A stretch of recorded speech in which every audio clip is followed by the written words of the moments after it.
Today I want to talk about my Heisman sleepers, and all that's coming up after the bumper. Don't be cornering me. Hold up. Time. You gotta help me with that corner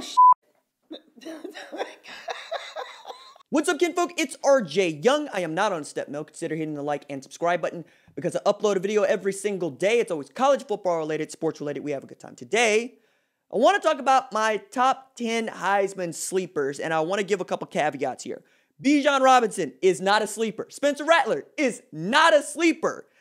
Even your man CJ Stroud, Jack Miller, they could be sleepers, right? But neither one of them has won the job. Folks that want to tell me about Michael Penix Jr. or D'Eriq King, both of those dudes are hurt, right? Like, we're assuming that, one, folks are healthy, and two, they're not like leading candidates to win the Heisman Trophy like a Spencer Rattler. And depending on how you feel about starting quarterbacks and who's going to get the job, right? That's how this list was put together, okay? So Bryce Young being the heir apparent makes this list. And then I ranked them, right, according to sleepers. And I did not want to necessarily rely on what I thought was just a safe pick. And then I put Sam Howell at number one. So there's that. But the reason I think I put Sam Howell at number one as a sleeper, it's not because you don't know about him, but because he lost so much. Michael Carter is gone. Javonte Williams is gone. De'Ami Brown is gone. Daz Newsome is gone. He's going to need help on the outside. He's going to need new dudes to step up. And really, he's a sleeper because you got to beat Clemson, right? Like, North Carolina has to get the ACC championship game, and then they got to beat Clemson. But he's Baker Mayfield light, right? There's a lot to love about Sam Howell, and he's going to contend with Rattler to be the first guy off the board at quarterback in 2022. So he's at one. Bryce Young at Alabama is at two. He's the heir apparent to a program that has won 6 of the last 12 national championships.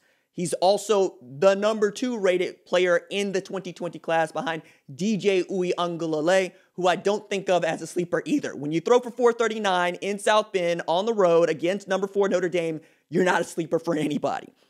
And then there's JT Daniels at Georgia. Now, the reason I got JT there is because he did not start the season as a starting quarterback. And generally speaking, I think if he starts the season, you're probably in a better position to beat Alabama and possibly make a bid for the college football playoff. But now he's going to return not just George Pickens and Kearis Jackson and Jermaine Burton, but also Dominique Blaylock and this entire stable of tailbacks, and he's going to have a defense to help him out.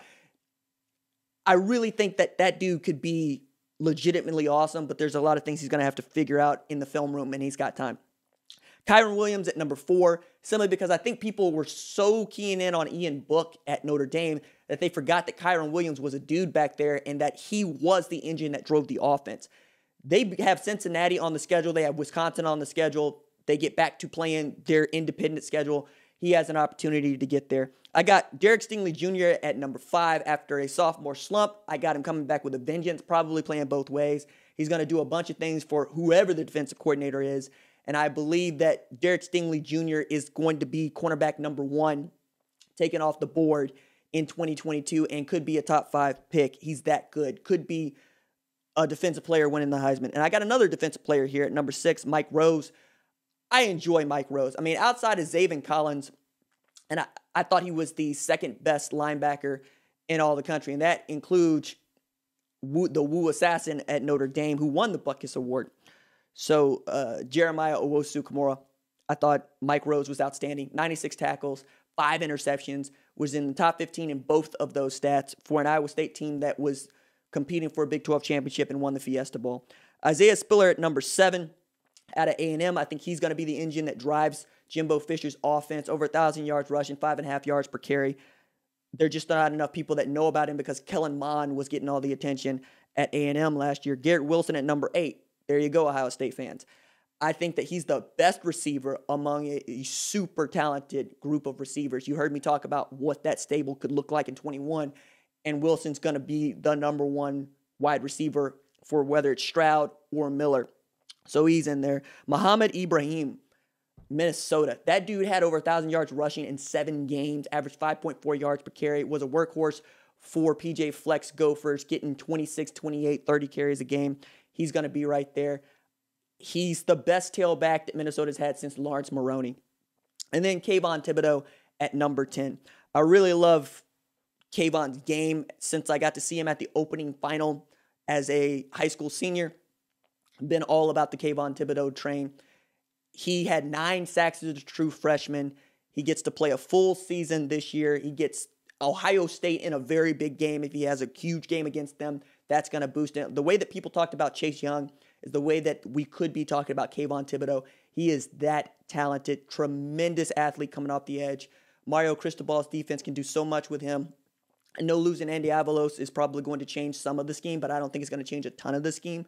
Be interesting to see who Mario Cristobal ends up tapping for that job.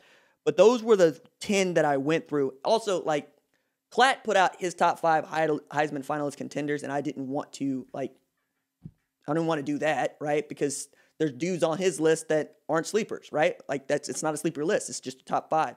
Keaton Slovis is on his list. Rattler's on his list. Bijan Robinson is on his list. DJ Uiagalelei is also on his list. Like, those dudes are known. I thought it was interesting to take a look around. Dudes that I considered that didn't necessarily make it here, Jahan Dotson out of Penn State. It's really about what that offense looks like with Mike Yurcich. I think he could be one of the best wide receivers in the country next year. Another dude that I considered but just couldn't talk myself into is Matt Corral, because I think Matt's going to have to beat Alabama to really get an opportunity to win the Heisman Trophy. You're in the SEC West. You got to come out of there. Same thing with Isaiah Spiller. You got to beat Alabama, period, right? That's the other reason why Bryce Young on this list is Bryce Young on this list, and that's why he's number 2 behind Sam Howell. And Georgia with JT Daniels, they're there because I expect Georgia to beat Florida this year. I expect Florida to be down. That said, Emory Jones could have been on this list. If he beats Georgia and they're undefeated, talk to me. I'm here for it. Another guy I considered but couldn't talk myself into is Desmond Ritter.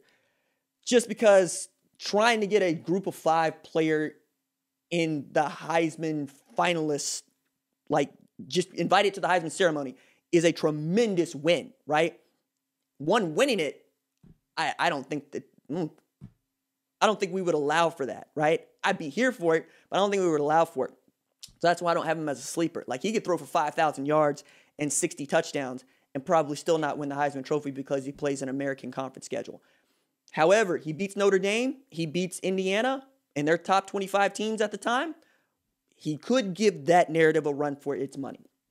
All right, let me know what you think about my list in the comments below. Deuces.